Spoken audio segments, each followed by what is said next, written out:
Hey, what's up, you guys? It's Bloody Jacob here, and in anticipation of the release of See No Evil 2 in October, I decided to go back and watch the original movie See No Evil, which was released in 2006 on May 19th, I believe.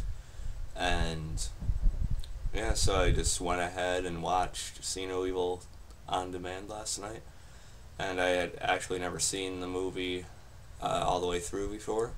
So I just thought it'd be cool to give it a try at least. I mean, I know it's not going to be quite as good as what the Saskas probably have done with See No Evil 2, but I just thought I should watch it for, continuity's sake, just to see where he ends up at the end, and just see why he's so injured and why he's brought to the morgue in the second one. So yeah, I didn't really expect a whole lot from the first one, honestly. It's not overly original. I mean, you can tell it borrows a lot of elements from movies like Friday the 13th especially, and it's not really anything new style-wise necessarily, I don't think. But I was still thinking that Kane... Okay, well, let me tell you the cast first. Of course, it stars Kane, who's a WWE superstar. My personal favorite wrestler of all time, by the way. I just love his work and his character on TV. And no one else really worth mentioning. I don't think a lot of the acting in this movie I thought was kind of average. I mean, I thought a couple of the characters were a little bit more likable than usual, but it wasn't anything incredible. But I did star, along with Kane, Christina Vidal, I think her name is. And then also Samantha Noble and Luke Pegler. Okay, so I'm not going to go through the plot step by step, but what I will do is I'll tell you how the movie's set up a little bit, and then I'll go through a couple of the characters and maybe tell you about a couple of the deaths I enjoyed in this movie. Then I'll tell you about the ending, but not like a scene by scene kind of thing. I don't want this to go too long. Okay, so the basic story is that most of the characters are delinquents, and they're being held in a jail, and they have a chance to get like a month reduced on their sentence. And they all have like different crimes, things like that. A couple of them are a little bit worse than others. So right away, that none of these people are really all that good or innocent or anything like that, except maybe Christine. So I'm just gonna tell you what their crimes, what each of the characters' crimes were, so you have an idea. Christine, the main female character, she was arrested for aggravated assault, but she's the only redeemable one out of the group, really, at the beginning anyway, because you find out that she was actually attacking her father, her stepfather, because it was something that happened to her sister, I guess. So yeah, even the cop in the movie says she got a shitty deal. So she's really not that bad. And Kira, she was arrested for possession with intent to sell, drugs and all that. And then Michael, possession with intent to sell and also assault and battery. And you find out later that Michael is actually Kira's dealer. And also her ex-boyfriend, who abused her quite a lot. So there's that.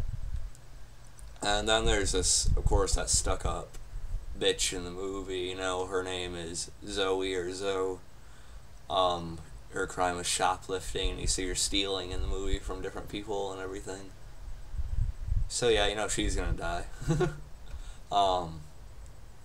And right away when I seen that Michael was arrested for assault and battery, I just thought, okay, now we're gonna see Kane or Jacob Goodnight kill him pretty brutally at some point. But I'll get to that in a minute. Okay, so yeah, they're all sent to this hotel, and they're gonna, I guess, live with each other. It's gonna be like a type of community service kind of thing, you could say. And if they all do what they're supposed to, then they're, like I said, they're get a month reduced off of their sentence. And yeah, the beginning of the movie is pretty gruesome itself. Before we are introduced to those characters, we meet police officer Frank Williams and his partner. They go to investigate an abandoned house, and then they hear a scream. They go in, but yeah, they don't rush. They gotta take their time and look around the house and stuff like that. So the victim can be more hurt, I guess.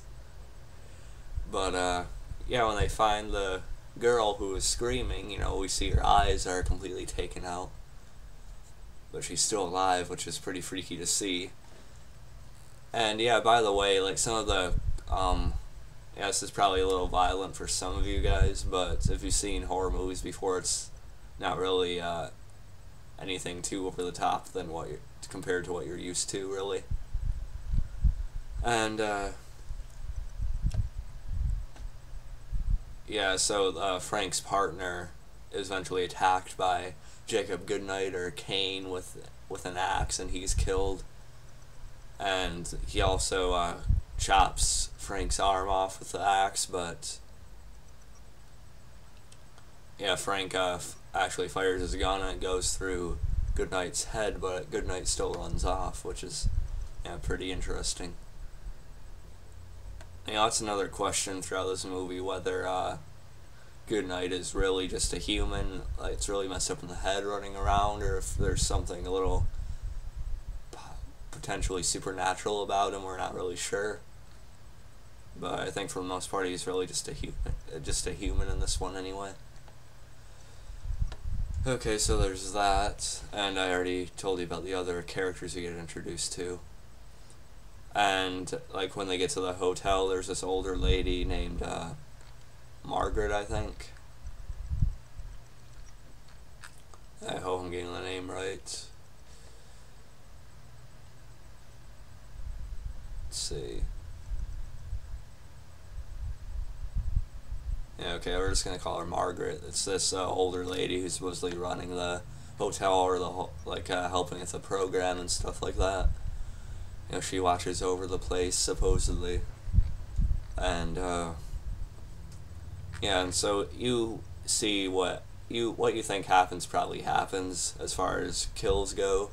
I mean, we see Jacob Goodnight going around the hotel, slowly starting to pick them off one by one.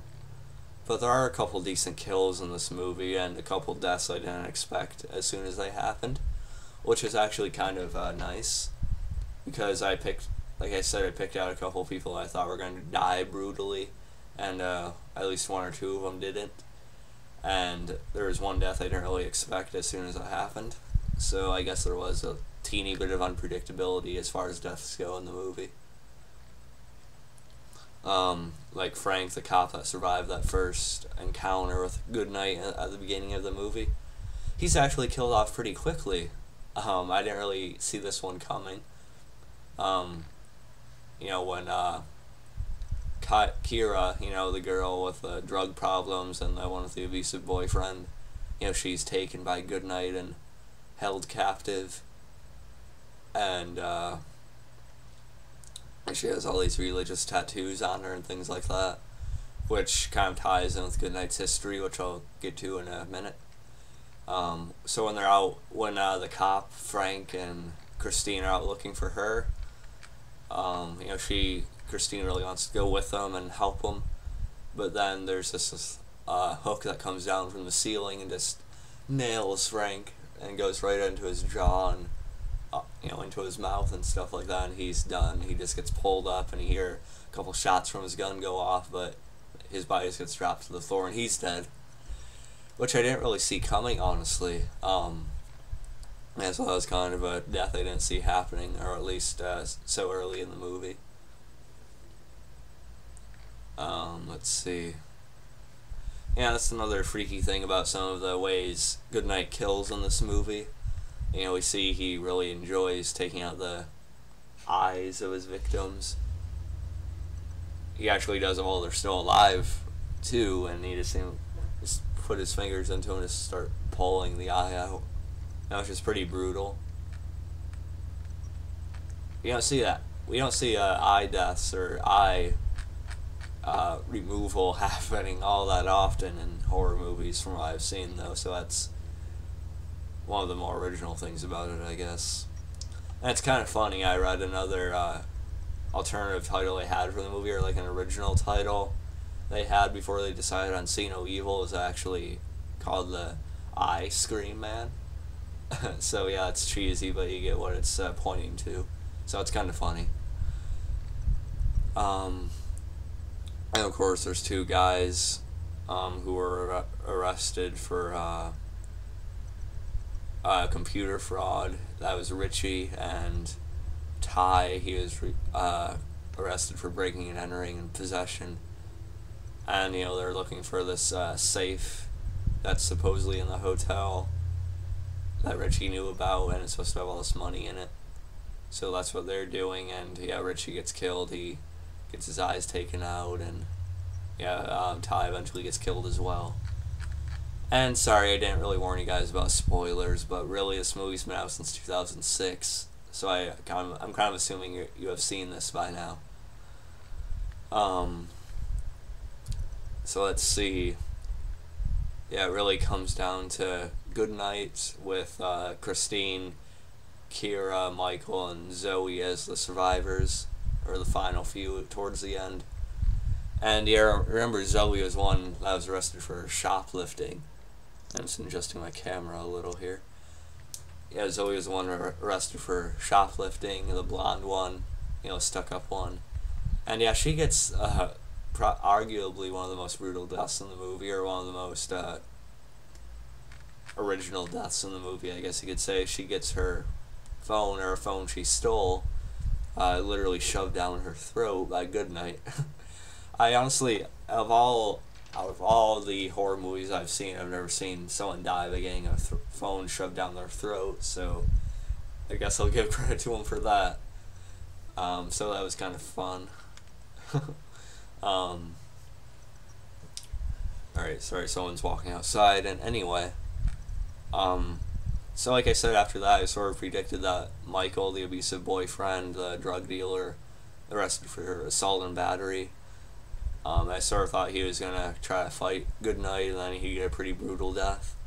But we actually didn't get that. He actually helps Christine and Kira when they're trying to free Kira, you know, from where she's being held in the cage by Goodnight. And yeah, I better talk about this before I get to the ending. Margaret, the nice old lady who is supposedly, you know, running the hotel or helping with the program they were doing, she turns out to be Goodnight's mother. You know, which some people probably seen coming, but I still thought it was a nice little twist. You know, we see some flashbacks to Goodnight's childhood. We see that his mother, which turns out to be Margaret, actually held him in a cage and didn't really treat him all that well. She was incredibly abusive, and she was talking about how these people sin all the time and need to be punished and things like that. You know, which is what the tattoos that Kira has on, which is why Goodnight took her captive. And you know, we see like some creepy scenes of Goodnight like holding her face up to like a shower head, and then we see like a flash of his mother doing that to him. Yeah, so we kind of see the twisted psychological aspects of it, which I thought were actually kind of well done to a certain degree anyway. I thought it was kind of interesting. And yeah, so we really see that Margaret, the old lady, was the one running the show, Goodnight's mother. You know, and she comes in and she's frustrated with Goodnight because he hasn't killed Kira yet. You know, he's just been kind of really fascinated by her, and he was gazing at her and sort of blankly staring at her and stuff like that, which I thought Kane actually did really well. And so eventually Margaret wants to kill her herself, you know, just to get it done with. You know, and, you know, she's a sinner and things like that. And, yeah, then we actually see Goodnight finally snap, and he turns on his mother, and he throws her into a wall which had these sharp things against it, and then she just gets impaled on him, which I actually loved that scene. I actually cheered a little bit when Goodnight did that to his mother. Because it turns out that she was even more twisted than him, if that was possible. Yeah, so there's that. And so yeah, that part was pretty awesome. I actually really enjoyed that. And let's see. So yeah, back to the ending. So that happens, and the survivors are Christine, Kira, and Michael. And, you know, Goodnight's chasing after him towards the end, but he gets like an axe to the leg, so he's limping around. And yeah, eventually I'll gain up on him and try to push him out a window. And you know, he beat on him a little bit, and he eventually does get pushed out the window. But of course, Christine, the main female character, has to look out the window, and she gets grabbed by Goodnight. And you see he's still holding onto the ledge of the window, the windowsill, and you know, they're all trying to hit him and knock him off. And you see Goodnight really has a high tolerance for pain, because he's grabbing onto the windowsill that had like all these little nails in it and stuff like that. He's just grabbing it and trying to pull himself up, but the stuff is going through his hands, but he doesn't even pay attention to that. So yeah, eventually they stab something right through his eye, directly into his head, and we eventually see him fall into the atrium. Sorry if I'm mispronouncing that, but he falls, and they use like complete CGI to show Goodnight falling here, which I thought was a little weird, but yeah, it wasn't gonna look too awful. And we see him bump a little bit of the building as he falls, and he lands, and the stuff that he's like letting go through his body as he's trying to climb back up, we see him land again, impaled a little bit more by that. And so yeah, that's the ending. And yeah, I didn't actually think there'd be that many survivors in the movie, especially Michael. So yeah, I guess it did have a level of unpredictability as to who was going to die. Of course, we had our main girl, Christine, who I kind of predicted was going to live pretty early on, but I didn't really expect both Michael and Kira to live, so that was kind of surprising, especially Michael. So yeah, it's not the most predictable death, the most predictable body count I've seen, so that's a good thing, I guess. Yeah, and it was pretty brutal at the end with what happened to Goodnight. I liked him killing his mother before that, though. And yeah, another death I wanted to mention in the movie, there's this other girl that died pretty brutally. You know, she tried to escape, but well, she's being lowered down by this other guy that was killed, but Kane grabbed it, or Goodnight grabbed it, and, you know, just eventually dropped her. And, you know, she fell, and she was hanging on by the thing she was attached to. But then these stray dogs came up and just started, you know, chowing down on her and, you know, eating her, basically. Which I thought was really brutal as well. Yeah, like, at first you feel sorry for these stray dogs, but then they just turn vicious and just start, you know, killing her and eating her. Which I guess is actually possible, or, you know, if they're that starved and things like that, and if they see blood already coming from her. Yeah, I guess I kind of get it, but it's still pretty brutal. I don't really like animals involved in violence too much, but yeah, so there's that. The ending was alright. Then during the credits we see, you know, Goodnight laying on the ground, and we see a stray dog come up to him and just pee in his eye socket that was impaled and taken out, you know, when they stabbed it through him. So yeah, that was kind of disgusting, but yeah. So there's that. And yeah, so that's really all the plot points I have to talk about as regarding the movie. Yeah, so it wasn't all that originally. I mean, you could tell it's inspired by a lot of horror movies you've seen in the past and different characters, like Freddy, not really Freddy as much, but more like Jason and Michael Myers. So it wasn't overly original, but the death the deaths in the movie were slightly more unpredictable than other horror movies I've seen lately. And yeah, I actually thought Kane himself as Jacob Goodnight did really well. I mean, I think, as I thought he would, I think he did really well being that psycho running around trying to kill people. I thought he did well at that, like I thought he would. And yeah, he was pretty creepy, and I liked him running around with an axe and stuff. So I thought he played the role pretty well as he could anyway.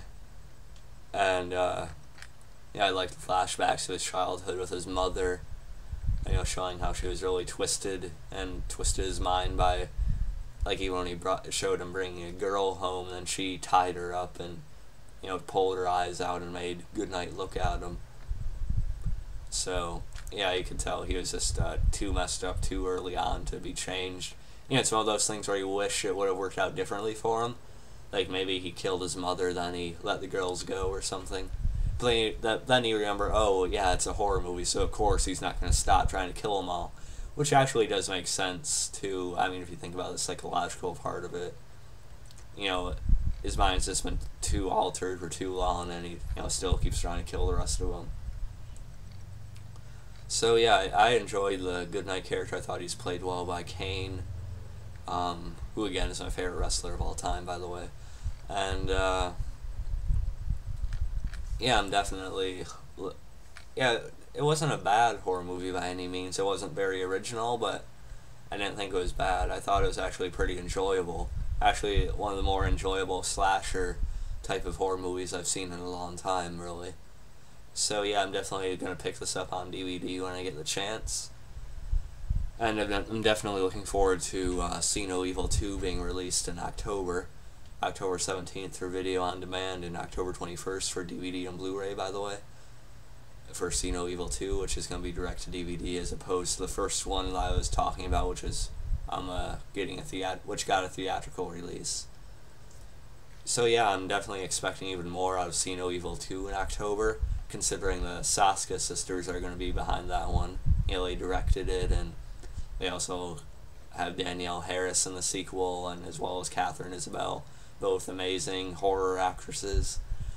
And I'm really looking forward to that and seeing what the Saskas can do to make Jacob Goodnight even more iconic, or more of an iconic horror character, as they put it. You know, they want to push it a little bit further, I guess. And so I'm really looking forward to see what they bring to the character and what they add to the story. I'm really excited to see their treatment of it. So yeah, I'm expecting it to be better than this one in October, but the first one itself, which I just got done reviewing, wasn't really that bad. Like I said, one of the more enjoyable slasher horror movies I've seen in a long time. So yeah, it's not going to get very positive reviews on websites or anything like that, but I still found it enjoyable. So yeah, there's my See No Evil 2006 review, and I'll catch you guys next time. Check out the See No Evil 2 trailer if you haven't, by the way, and I'll catch you guys next time. And probably with my weekly Strain review, which comes on tonight. I'll get that review out late tonight or tomorrow morning. So I'll catch you guys next time, and peace.